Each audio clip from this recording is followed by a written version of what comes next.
Right. So today we're going deep on something pretty heavy and honestly just incredibly complex. Yeah. The UK child sexual abuse scandal, and Yeah. then this whole recent thing with Elon Musk getting Right, involved. now we're talking. Decades of almost. Oh, yeah. Multiple inquiries, how the government's responded, or really sometimes not responded. And then this whole thing's playing out on social media, which is always... Oh, it's a mess. It's a mess. It's very public and, yeah, messy. Yeah. And you sent over some sources that give a really good, like, multifaceted view of all this. Mm-hmm. So reports, articles, even some spicy tweets. Yeah, some spicy Twitter exchanges. So we're going to break it all down. Yeah. I think what's really striking is just how this story brings together these really long-term systemic issues with the, just incredibly fast-paced and reactive world of online discourse. Yeah. And then you can't take that out of the political landscape either, which is well, of course. a whole other layer. A whole other layer. And reading through the sources you sent, I was honestly surprised by the sheer scale of this. We're talking about organized child sexual abuse, sometimes called grooming gangs, happening in towns like Rochdale, Oldham, and Rotherham. I'm guessing most of our listeners have heard these names in the news over the years, but I think it's worth reminding everyone what grooming gangs even refers to. Yeah, so it's a term that describes these organized groups of perpetrators who are systematically targeting and exploiting vulnerable children. Right. And they do it often by building trust with these kids. Oh, wow. And manipulating them over time. Yeah. Which makes it even harder for victims to come forward. And, that just allows these horrific crimes to continue unchecked for way too long. Way too long. It's disturbing to even think about. Yeah. And it sounds like this has been going on for a long time. One of the sources you shared is the final report from the Independent Inquiry into Child Sexual Abuse. Right. The ICSA, which is also known as the J Inquiry. That's right. Led by Professor Alexis J. Yep. And this inquiry was huge. It was massive. 7 years. It dug deep into these systemic failures that allowed this abuse to flourish. And in 2022, it concluded with 20 recommendations to the government, all aimed at preventing future abuse and supporting survivors. Exactly. 7 years for an inquiry that alone tells you something about how widespread this problem is. Right. But I was struck by something in one of the articles you sent.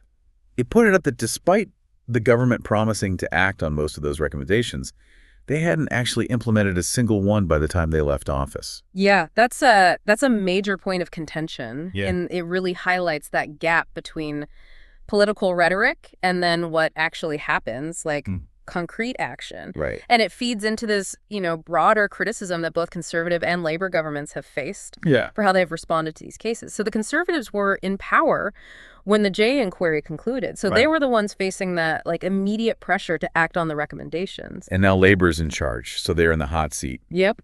But it's not just internal UK politics, right? Elon Musk kind of unexpectedly jumped into this head first. He did, in a very explosive way. Yeah. In January 2025, he goes on this Twitter rant and just sets the internet on fire.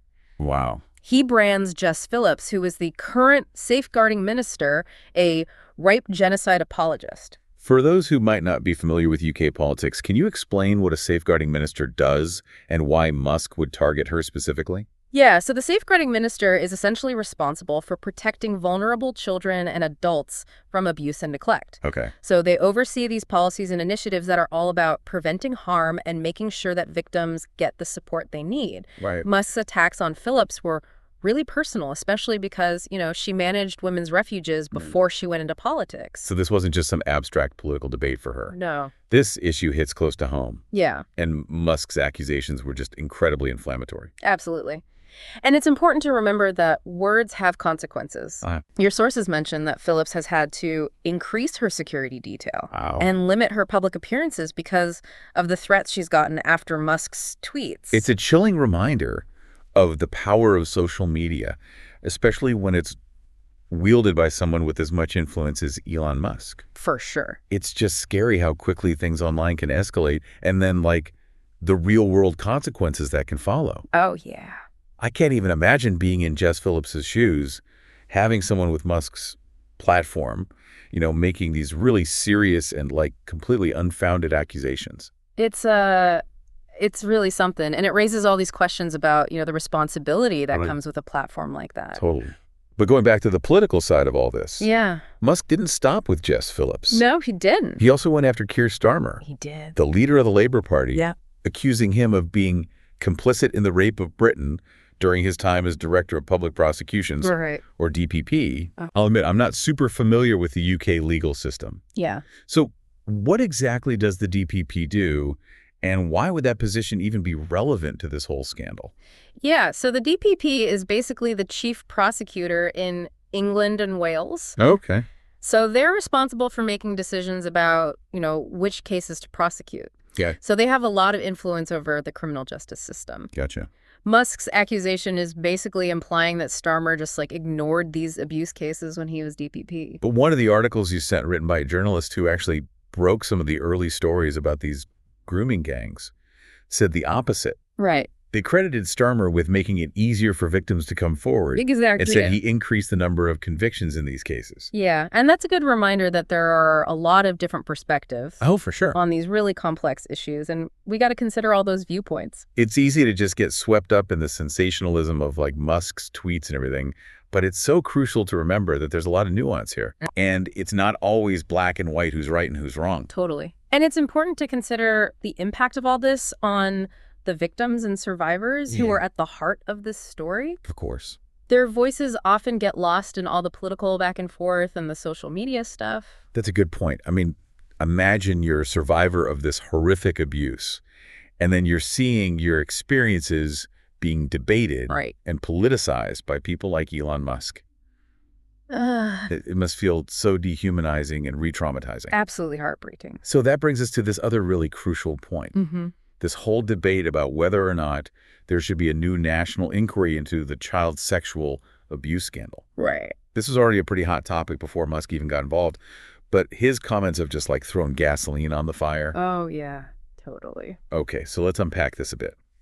Why are some people calling for a new inquiry? Didn't the Jay inquiry already do that whole deep dive? Yeah, they did, but some are arguing that it just wasn't enough. Okay. So figures like Kemi Badenoch, who's a prominent conservative politician, and Nigel Farage, the former leader of UKIP, they've been really vocal in demanding a new inquiry. Okay. They claim that the previous investigations were flawed, that they didn't go far enough, and they didn't hold the right people accountable. So basically they're saying we need a fresh start, a completely new investigation to actually get to the bottom of this. Exactly. What's Labor's response to that? They're pushing back pretty hard. Okay. They're saying that a new inquiry would be incredibly costly in terms of time and resources. Makes sense. And that it would just inevitably delay the recommendations from the Jay inquiry. Right. Which they say they're committed to implementing. And so it's we already have a roadmap, let's just follow it. Exactly. But wouldn't a new inquiry potentially uncover new information that the previous one missed? I mean, it's been a few years since the Jay inquiry finished. Maybe some new evidence has come to light. That's a really valid point. Yeah. And it's something that, the people who want a new inquiry really emphasize. Right. They say there could be new evidence, new witnesses, new perspectives that could really shed light on the scandal. Yeah. And potentially lead to more convictions. But we also have to think about the potential downsides, right? Yeah. A new inquiry could be so disruptive. Totally. And re-traumatizing for victims and survivors. Yeah, they've already been through so much. Exactly. That's something that Professor Jay herself has warned about. She has. She said a new inquiry would certainly cause delays. And that's time that could be spent actually implementing the recommendations and supporting survivors. Exactly. And, justice delayed is often justice denied. Right. And for those who have been waiting for years or even decades for some kind of acknowledgement and accountability, further delays can be so disheartening. I see both sides here. Yeah. On one hand, you want to make sure that all the facts are out in the open. Right. That no stone is left unturned. Yeah. But on the other hand, you don't want to drag victims through another long and potentially really painful process, especially if it doesn't lead to any real change. Exactly. It's a tough balancing act. Yeah. And there's no easy answer. Sure. Ultimately, the decision of whether or not to launch a new inquiry is a political one. Right. And we've seen, this issue has become so politicized, with each party trying to use it to their advantage. And that brings us back to Elon Musk, who seems to be trying to use his platform to influence this whole debate and kind of push it in a certain direction. His involvement has definitely muddied the waters a bit. Right. And added another layer of complexity to a situation that was already so challenging. I'm curious, what do we actually know about Musk's broader political leanings? Is this whole thing in the UK consistent with other things he's done and said? Well, based on your sources, it seems like there's a bit of a pattern here. Okay. Musk has made statements and taken actions that suggest that he leans towards the right, both in the U.S. and in Europe. Okay. Right. Like he hinted that he might give a bunch of money to Reform UK, Right. which is a right-wing populist party in the UK. Right. And he's expressed support for figures like Tommy Robinson, Yeah. who's a far-right activist, Right. who's known for his anti-Islam views. And of course, there's his endorsement of the AfD in Germany, Yes. another far-right party. Right. It seems like he's not really shy about aligning himself with these groups, even though they've been criticized a lot for their extreme views. It's definitely a choice that's raised some eyebrows. Yeah. Especially considering Musk's position, as this global figure with a massive platform. It makes you wonder what his motivations are. Yeah. Is he really concerned about child sexual abuse in the UK? Or is he using this whole thing to advance a broader political agenda? That's the question everyone's asking. Yeah. And it's one we got to keep in mind as we try to figure out this whole situation. Right. We can't just take his words at face value. Yeah. We got to look at his actions, his associations, his broader pattern of behavior. It all gets really murky really quickly. Yeah. It's easy to get lost in the weeds and focus on the personalities and the political battles.